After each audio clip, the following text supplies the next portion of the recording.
What's up guys, it's Nacho here and welcome back to our Football Impact video. And the headlines from this episode is Manchester City somehow did not win the title because Mourinho thought he would get more hate from everyone by winning 3-2. Bayern win another Bundesliga title, their 6th straight Bundesliga title in a row. Madrid and Real Madrid drew 1-1 in this sort of race for second really, because Barcelona, we all know, are on the verge of winning the title because they got a hat-trick, Messi got a hat-trick to win 3-1. And the last one is the scudetto title race. It's going down to the wire between Napoli and Juventus because both of those teams win in a very strange games for both those teams. So we're going to kick it off like we always do with the Premier League. And like I said, Manchester City and Manchester United were fighting in a sort of who would in a massive game for Man City because they got beat in the Champions League, got humiliated in the Champions League by Liverpool, and everybody thought, you know what? Step up. They got beat, spanked, absolutely molested by Liverpool, by Mohamed Salah and the two fullbacks, Liverpool, Alexander-Arnold and Robertson. But Man United thought, you know what? You're not going to win the title today. You're not going to do it in front of our supporters. You're not going to do it and somehow ruin Manchester United's season. Because Man United and Mourinho thought, you know what? Fuck you. We're going to do it my way. And to be perfectly honest, it was the weirdest two halves of football I've ever seen. Somehow Man City were 2-0 and they deserved a 2-0 lead because Man United defensively were all over the shop. Chris Smalling this season is just a robot in disguise because I don't know what the NNF he's been doing this season, and yet he's been cut off the English squad.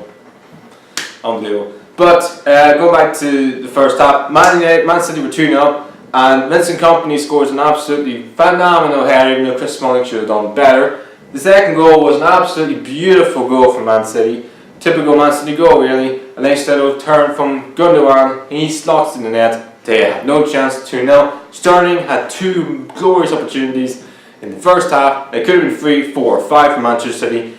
It was not, it literally could have been. And Man United, obviously Mourinho told them in the second half, or done something at half time because it was a different Manchester United team that turned up in the second half because Paul Pogba, he's been getting slated this season.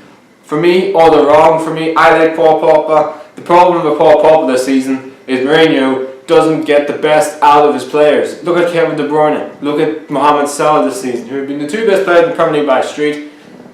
They both played for Mourinho, and Mourinho tossed them to the curb. Go and find new clubs. For me, I just think Mourinho doesn't get the best out of his players. I don't know what it is. He just goes like, no, go out and do it with the arrogance that he is. Really, go out and show it. For me, Paul Pogba in the second half was a totally different player than the first half. In the first half, he was doing, you know, Ronaldo and chops and whatever the hell he was doing. I have no idea in Man United's own half. So something changed in the second half. Maybe he thought, you know what, I want to play for this Manchester City team. I'm going to show it because he had the blue hair style. Anyway, the second half, Manchester United got the first goal from Paul Pogba. It was an unbelievable chest control from Herrera. He was excellent in the second half as well. A nice ball out from Sanchez, and Pogba scored. The second goal, the run from Paul Pogba. This is the Paul Pogba that we know. He's got the pace, he's got the energy, he's got the drive. He doesn't show it enough. And what an unbelievable ball from Alexis Sanchez. The ball he put in was sensational. He was also amazing in the second half. He was a different animal in the second half, Alexis Sanchez, than he was in the first half. And a great ball in, and a nice finish, nice heading finish from Paul Pogba. And then somehow Manchester United got back in the game again. Another free kick, another great ball in from Alexis Sanchez. And Chris Smalling, of all the guys who actually, he's the reason why Manchester City won the up, he came and made a 3-2. What a game. There was also a shot for a penalty in the game from Sergio Aguero on Ashley Young. It was a penalty, and for me it should have been a red card from Ashley Young because he could have broken Aguero's leg. So they were hard done by Man City, even though Ryan Sterling missed another glorious chance in the second half, and they had made another world-class save as well. But this game had everything. This is what we wanted from a big game. Two teams trying to fight for the title. No, it's not going to this because we all know Manchester City are going to win the league this year. Not going to bottle it and do a Tottenham. But they will definitely win the league this season, Manchester City. Man United just somehow trying to ruin it for everyone else, really. But this gives Manchester United confidence going to the FA Cup game because that's they're all fighting for right now. And also, I think they will finish second this season. So, Man United fans can be a little bit happy this weekend with not letting Man City win the title. right in front of their noses. As for City, a massive game coming in midweek. They have to go, and if they play the way they played the first time against Liverpool, they're going to get smashed. If they play the way they played the first time against Manchester United, they could be back in the game, but it's all down to the first 20 minutes of the Manchester City Liverpool second leg of the Champions League on Tuesday. It's going to define who will go through in the Champions League semi-finals. Spurs beat Stoke 2-1, and in a very sort of indefensible game, really. Stoke actually played really well in this game. If somehow Juve had the shooting boots on, they would have won this game. But Christian Eriksen, I want to talk about him. He was man of the match today, and he's been Tottenham's biggest player this season by a streak. I know Harry Kane's been scoring goals, and Dele Alli's been a really good player as well. But Christian Eriksen, the goals, the assists he is doing this season goes to show he's getting better and better and better. And it just also shows he's a massive influence in this team, Christian Eriksen. Because he scored a really good goal against Chelsea. He also scored a really good goal in this game against Stoke City. And Dele Alli put a really good ball, Eriksen put the back of the net. And then Juve got somehow the lucky escape, really, because Lloris had no idea what he's doing. He's had a horrific season this year. Last season he was a really good goalkeeper for Tottenham last year. This season he's an OSC. I don't know if he's just struggling for confidence or his form, or I don't know, he's not the same player of last season. But Juve put the back of the net and scored. Then, well, is the goal from Harry Kane or is the cross from Christian Eriksen, or Schross. Christian Eriksen put a really good ball in. Did Harry Kane touch it? He said it hit off his shoulder. So we probably give the bear on the jout, strikers always do, and I probably give it to him because Christian Eriksen said that he would rather have the assist. So you probably give it to Harry Kane for the goal, but a massive chance to end for Stoke from Shaqiri's free kick hits the bar. Stoke, for me, need to find results as soon as possible, or they're going down to the Championship and on West Brom and probably Southampton. As for Tottenham, that win I think has got them top 4 this season. Because Chelsea drew against West Ham, Chelsea to Antonio Conte needs to go because Chelsea are just being appalling this season, and I think Antonio Conte will get the sack from Chelsea at the end of the season. A good point for West Ham. They pulling in our couple of wins to get them safety. Arsenal comfortably lead West Ham 3-2 in a very ill-tempered game. It had 2 red cards, 5 goals, and a whole lot of boos, including that there was hardly anybody in the match. But Arsenal took the lead thanks to Sam took the lead thanks to Shane Long, first goal he scored in a million years. Also, Arsenal got back into the game from Aubameyang, and also Danny Welbeck scored in the block once in the blue for him because he scored 2 goals in this game. And then Charlie Austin came off the bench and scores like he always does against Arsenal. I think that's 5 goals or 4 goals against Arsenal. Just one of those fluky. He's just one of those players that love scoring against teams. I don't know what it is. And Danny Welbeck scores a late header to get all the 3 points for Arsenal. There was 2 red cards. Yes, you could say Jack Boucher could have got a red card because he started the whole fight with Stevens. Stevens retaliated for me in the wrong way, and then he is stupid enough to even slap someone in the face. What are you trying to do? What are you trying to do? Do a Conor McGregor and just trash the bus that he done this week? I don't know what the hell anyone was thinking of. Anyway, a massive win for Arsenal to get out of confidence going to Europa League. Second leg against CSKA Moscow, which they're 4-1 up. So, right now, Arsenal, everything's hunky-dory, everything's all good. Unless they get beat by some team, then it all goes tumbling down. As for Southampton, they need to find, same as Stoke, and they don't find a win from somewhere, I think they're down, and Mark Hughes could be the first team in the history of football to ever get 2 teams relegated from the Premier League. Wow. Newcastle, that's right, Newcastle United are in 10th in the Premier League after beating Leicester City 2-1 in what was a weird game to watch for somehow Leicester City. But Leicester City were awful in this game. I don't know what Claude Puel asked his players to do. Newcastle United bossed the game in the first half, and they should have been more than a goal up from John Dushavi, who scored an absolutely beautiful finish even though it hit off Questwell's arm. And then Newcastle could have more chances. Dwight Gale had a chance. Many other players had chances as well. Leicester City could have had a penalty in the game from Mahrez. Yes, you could have said Dermot he got a touch to the ball first before he got the player. So it was like it could have been, it could have not been a penalty. It's one of those decisions that can go either way. Then Newcastle United got the second goal in the second half thanks to Jose Perez, who somehow tripped the goalkeeper and Cassius Michael That's another Newcastle player who chips another Schmeichel, like Newcastle did in the 5-0 win against Manchester United. Phil Albert chipped Peter Schmeichel, and Perez chips Casper Schmeichel. So it's not been a great weekend for the Schmeichels really. But a massive, and then last year got to go back from Vardy, who is a poacher's finish rate. You're never going to miss it. But it's a massive win for Newcastle United, which is definitely secured their Premier League football for the next season, and probably maybe finish 10th this season. I mean, who would have said that? Hey, Rafa Benitez has been totally shafted in the transfer window, given no money to spend, given the middle finger to all the people who've applauded, who've criticised Newcastle United this season. Well, who the hell's laughing now? Newcastle United are 10th in the Premier League, and they're only 3 points behind Everton. Wow, I mean, and they got a game in hand and still to play Everton. I mean, can Newcastle United finish above Everton this season? Wow. And speaking of Everton, they drew 0-0 in the Merseyside derby, which was awful. Really, it should be called the boring derby, or the Mersey boring derby, or whatever you want to call it, because it was the most boring, bland football I've ever seen in the Merseyside derby. There's no yellow cards. I know Liverpool didn't play their main players. I understand that because they've got a massive Champions League game coming up. If they win the Champions League, they wouldn't give a monkeys if they got a 0-0 draw against fucking Everton at away from home. But Everton, this is your biggest game of the season. You're not playing for anything. You're not going to get relegated. You're not going to go in the FA Cup. This is all you got to play for.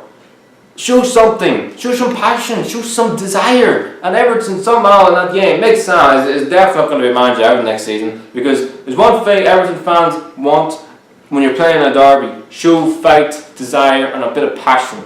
They showed all in that game. They all just fought, and apart from Bolassi's amazing strike, that's the only good thing in that game. I know that Chamberlain had a shot at the second half, but it was a boring game. It was the worst Merseyside derby I've ever watched. Liverpool wouldn't care. Liverpool don't even give a flying F. Everton would be very disappointed in the way they played at the Goodison Park, and for me, should be ashamed of themselves really. But a good point nonetheless for both teams, and a good point for Liverpool to still be third in the Premier League and still got some interesting fixtures coming off from there in the season. But I expect Liverpool to finish third this season. Everton, top 10 is probably where you guys are going to finish this year. And the last game is Bournemouth drew 2-2 in a very entertaining game like they always do. They're the best at coming back. I think they come back 18 points. They have come back from losing position, which is absolutely astonishing. They drew another game 2-2. I think that's the 6th 2-2 draw they've had this season. They drew against Newcastle 2-2. They drew last weekend 2-2. And they drew this weekend 2-2. I should put a bet on them getting 2-2 next weekend and get some money. Anyway, a massive draw, a good point for Palace. Actually, you could say it's a good point for Palace. Actually, it's not a good point for Palace, because they were leading this game twice in this game and somehow lost it. So I don't really know where to start. But Zaha scored an absolute perler goal. Nice little roulette and busters in the net. But then at the end, Joshua King was unmarked. I have no idea who's marking him, and they get a point. A very good point for Bournemouth, which probably secures them Premier League football for next season. As for Palace, they need a couple more wins to make sure they're safe for this season in the Premier League. Right, this is the Premier table looks now as Manchester City, who lost this weekend, but they will win the league. Then it's Man United, who stay second. Then it's Liverpool, who are in the same number of points as Tottenham, and Chelsea and Arsenal. We're not finishing in the top 4. Those two teams are going to be fighting who finishes 5th and 6th. Then it's Burnley, who are 7th. Then it's Leicester, who lost, are still 8th. Everton 9th, and Newcastle United are up in the top 10. At the bottom is Bournemouth, Watford, Brighton, West Ham, Swansea, Huddersfield, Palace, Southampton, Stoke, and West Brom stay in the bottom 3. And I think it's going to be those 3 teams. Well, I know West Brom are relegated. It's between Southampton and Stoke. They need to find results as soon as possible, or I think they're going down. Alright guys, let's see what happened this weekend in the Bundesliga. And in the Bundesliga, Bayern Munich win their 6th straight Bundesliga title after thrashing out, even though Augsburg took the lead in this game, thanks to an own goal from the Bayern Munich centre-back, I think Schürrle, his name is. I think he scored the own goal. But Bayern Munich go back in the game. James Rodriguez and Wagner, I think, scored the late goal, the 4th goal in this game. Massive and a sort of typical win for Bayern Munich, really. They win an our game, they win our scudetto, they win another Bundesliga title. They are the kings of German football, and they no one stopping them. Unless someone else next season has an absolutely amazing season next year, I don't see it. Bayern Munich are just the kings of German football. Congratulations to Bayern Munich on winning their 6th straight Bundesliga title. fully deserve it. Bundesliga title. Dortmund with a massive 3-0 win against Stuttgart in a very sort of a huge game for them, because all the teams, because Leipzig and Leverkusen play tomorrow in sort of, they need to find a result because they could slip out of the top 4. That's a huge win for Dortmund. When Christian Pulisic scores an absolutely world-class goal, which was a freak goal really, where he just somehow puts in the net from an outrageous angle, and Bashirari, he scores another goal, and I'm really happy for him. And he right now, I think he scored more goals than any Chelsea player this season, and that's a stab in the face for Chelsea, Antonio Conte. But a massive win for Dortmund, which I think has got them third this season, because Leipzig and Leverkusen play later on today, so that's a massive win for them. Stuttgart have had a great season, and they will be staying in the Bundesliga this year. If they finish 10th this season, I think that's an amazing achievement. Hamburg finally won a game. They beat Schalke in a 3-2 win for them. Schalke, who were leading this game and somehow blew it at the end thanks to Hunt's world-class strike, has given Hamburg a little bit of belief, but not really any belief, because I think they're down. And a massive, so it's more like, yeah, we won, but more like, nah, we're going to get relegated. So it is what it is. They're going to get relegated, Hamburg, but they got to win anyway. Hey, they want a Bundesliga game. If they can get some form from there in the season, they'll be happy. As for Schalke, second, third, fourth is I think where they've. But it's so fucking tight that it changes every single week. This team's fighting for Champions League places. Like, one team wins, one team loses, one team draws. I don't even know. It's going down to the wire who gets Champions League football next season.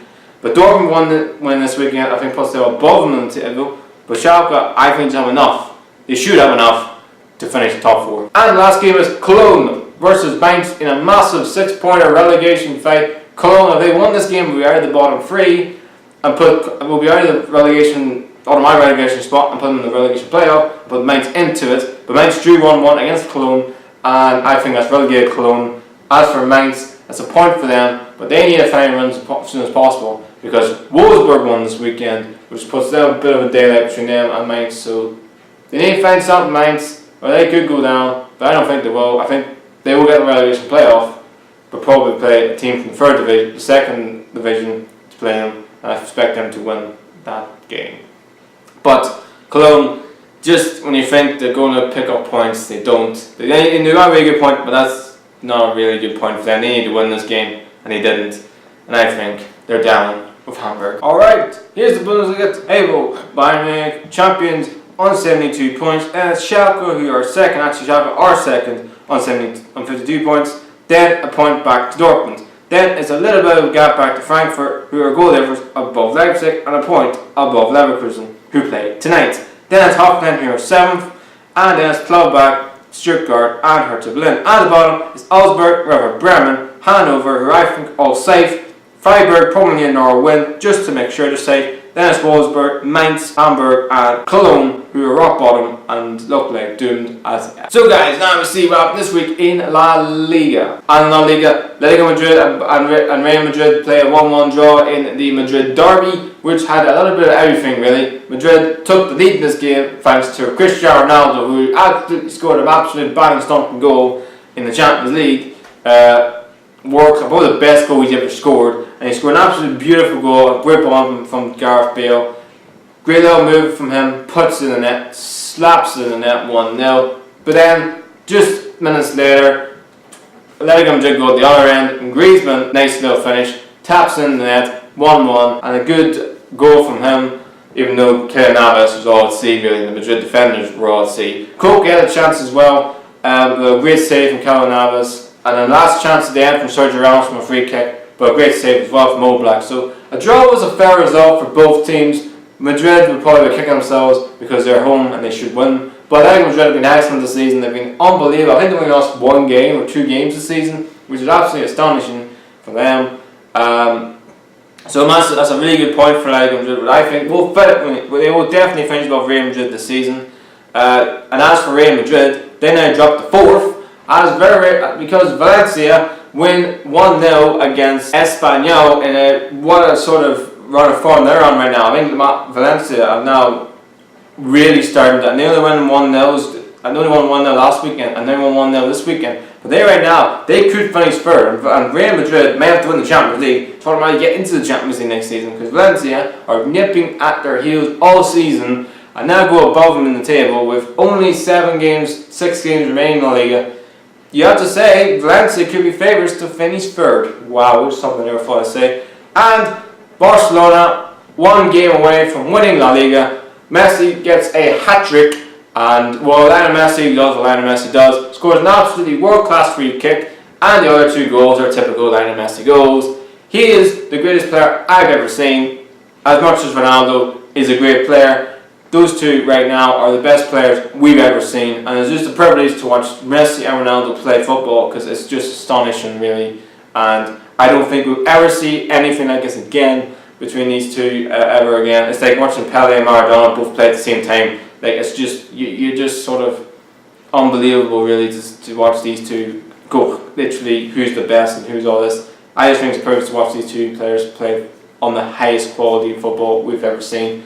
So. Great win for Barcelona. They're 1 win away from winning another La Liga title, and they win it back from their arch rivals, Real Madrid, as well. Sevilla got spanked 4-0 by Celta Vigo, and that's not good morale, confidence booster for them in the Champions League against Bayern Munich, because they got 2-1 in the first leg, and actually played very well in the first leg. Bayern Munich, apart from when Hans Rodriguez came on, we're not the same team. Find some confidence, because I don't think they have a chance against Bayern Munich in the second leg. But they need to finish 5th, 6th this year, but they could actually finish 7th this year, because Celta Vigo is now slipped on the heels, and Real Betis have now moved above them in the table. So it's not a good confidence morale really for Sevilla. But what a win for Celta Vigo, massive win for them, and they, I think, could place above Sevilla, because it's so tight, so congested in that mid-table.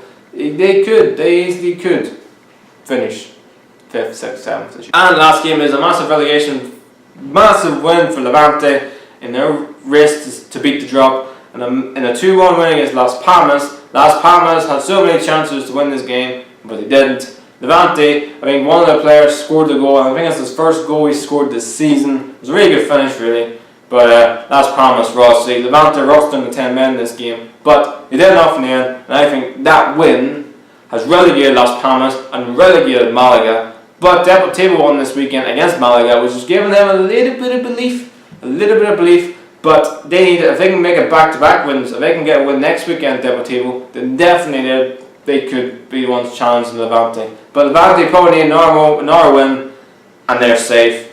But that is relegated Las Palmas and Malaga. They're playing in the Segunda Division next season. As for Deportivo, they probably, if they can get back-to-back wins, they can definitely stay in La Liga.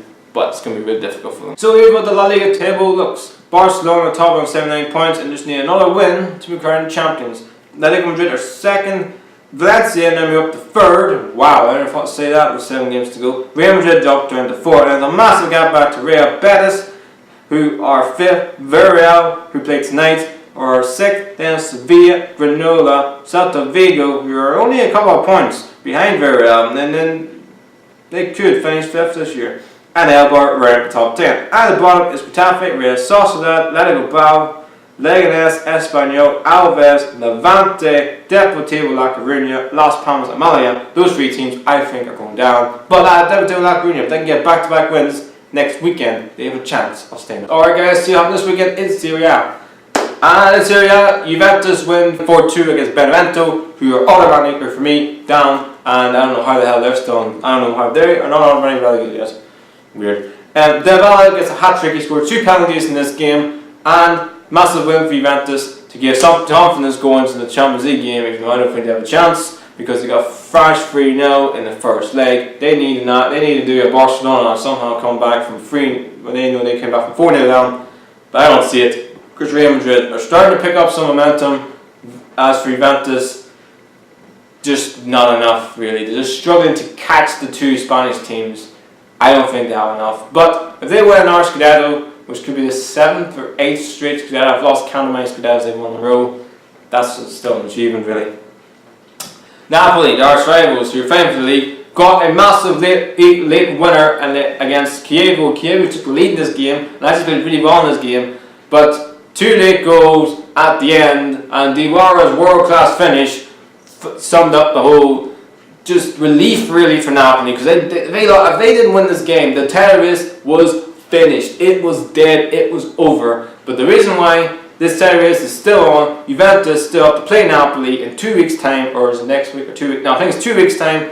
That if Napoli somehow beat Juventus, the gap goes from 4-1, and head-to-head. There's a head-to-head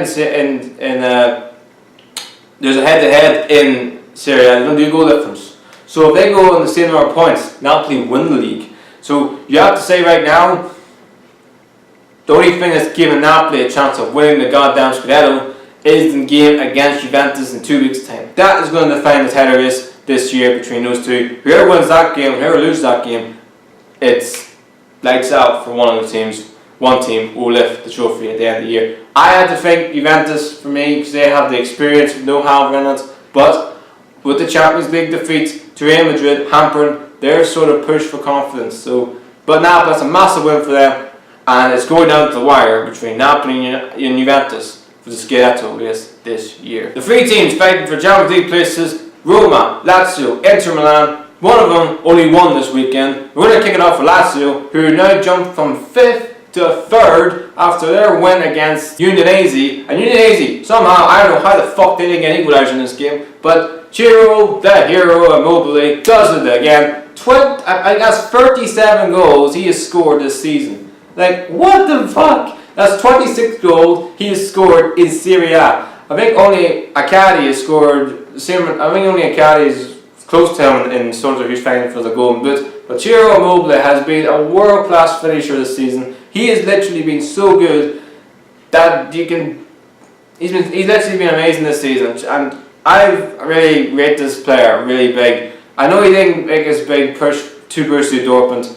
You could say he had injuries, he went to Sevilla, it didn't really work either. But he looks home at Lazio, and Lazio have had so many great strikers over the years. But he has to be up there in terms of finishing, up there with the best of them. What a player he's been for Lazio this season. If Lazio finish 3rd this year, that means they will be automatically in the Champions League. They want to go into the whole playoff situation. They're automatically in the Champions League. And that would be an amazing statistic. They may even keep the players of Mitrovic and also Ciro Immobile next season for them, because they need to keep those two players. Those two players have been immense for them this year. A massive win for them in their race for the Champions League, because Roma and Inter both lost this weekend and deserve to lose this weekend. Roma lost 2-0 to Fiorentina, and Fiorentina are now only a handful of points behind AC Milan. Wow, made one from their own. And they fairly deserve to lose this game, because Fiorentina were excellent from the first minute to last minute. As for Inter Milan, wow, where do I start with you guys? You lost 1-0 to Torino, who live scores a really good finish, but they were poor Inter. Like, I know Acadi had a really good save from his great strike, but that was the only thing they had in the whole game. They were poor, they lacked confidence, they lacked morale. I don't think Inter will finish top 4 now, because Luciano Spalletti looks like he's lost the dressing room. I know Mario Acadi, he can do something in a space like that, but you can't rely on one player to somehow get you top 4 or a title. It's impossible. You have to have a team, and this Inter Milan team, if I Mario Acadi, is bang average. And for me, Lazio and Roma have got more players that can go on and maybe do something than them. But you can never rely on Inter Milan. They may have a chance to come in there, but it changes every weekend. The Champions League places in all the leagues is going right down to the wire. So that's a huge boost for Lazio, because the other two did not win. And last one is Crotone get a massive win this weekend against Bologna, which gets them out of the relegation zone and puts, I think, Spla or I don't know, somebody in the relegation zone, I can't even mind. Puts somebody in the relegation, takes them out of the relegation zone. So that's a massive win for them. But even though there's 4 teams literally fighting in there, and Verona got a win this weekend as well, so they're in as well. Benevento are definitely down. They need a miracle upon miracles to stay up. Okay, here is the Serie A table. Juventus top on 81 points, 4 points ahead of Napoli. There's Lazio going up to 3rd. Roma and Inter both lost this weekend, are now 4th and 5th. Then it's the AC Milan, who drew this weekend, are 6th. Fiorentina are only 2 points behind AC Milan are 7. Sampdoria, Atalanta and Torino are in the top 10. At the bottom is Genoa, Bologna, Udinese, Sassuolo, Chievo, Cagliari, Splat, Crotone, who are still in the relegation zone. I beg your pardon. I'm sorry for that. They're still in the relegation zone. Splat, who got a point this weekend. So I fully forgot with Splat. They got a point this weekend. Crotone is still in the bottom 3. Verona got a win as well. They're 19th. And Benevento will be relegated next weekend if they do not win their game at the weekend. So they will be relegated next weekend. No question about it.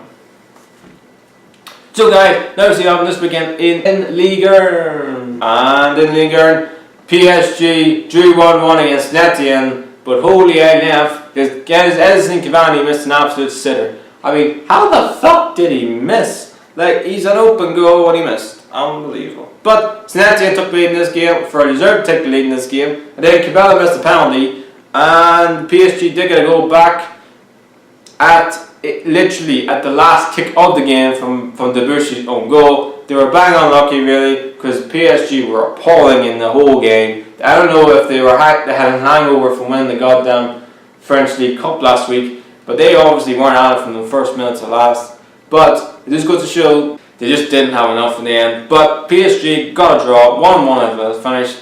Etienne, you kicking yourselves big time. Monaco get a 2-1 win against Nantes. And this is definitely, you could say, comfortably they're going to finish second this year, because Marseille couldn't score against Montpellier, and Lyon put 5 past Metz. So you can expect that Monaco are definitely going to finish second this year. It's between Lyon and Marseille for the whole entire season. Who's going to get that last Champions League place? And you have to say right now, you get Lyon. I mean, Lyon now go above. I think Lyon now go above them in the table on goal difference, I think, or Marseille still there. I think Lyon go above Marseille on goal difference now, and it could go down the goal difference. And this goes to show that late goal from Memphis Depay against Marseille 2 weeks ago, maybe the biggest goal for Lyon this season, no doubt about it, because if Marseille won that game, I would have said, yeah, there's no way Lyon will get Champions League now. And that's a huge win for Lyon. 5-0 win. Memphis Depay was excellent in this game. Thoroughly destroyed Metz, who I think are dying. Now you have to probably say, who's the favourites to get the last Champions League spot? Is it Marseille or is it Lyon? You have to give it to Lyon right now. Marseille, look, out of their depth against Montpellier. I need to find momentum, Marseille, because the clock's ticking, and I'll tell you right now, there's only a handful of games. There's only 6 games left in Ligue 1. They need to pick up some momentum, or they will finish 4th this year. Lyon could finish 3rd, but it's going to be really intriguing tonight in the season. So guys, here's the Ligue 1 table where PSG top 84 points and Monaco who are second on 70. Then it's Lyon who move above Marseille on goal difference. Then it's Rennes who are pretty much best of the rest. Montpellier, Nice, Nantes, Etienne and Guingamp are on the top 10. At the bottom is Dijon, Bordeaux, Armand, Angers, Caen, Strasbourg, Toulouse, Troyes, Lyon and Metz, who are doomed and are going to play in Ligue 2 next season. So guys, that's the football impact for this episode. Hope you guys have an amazing day and enjoy yourselves while you're at it. Please like, subscribe, and outro is out.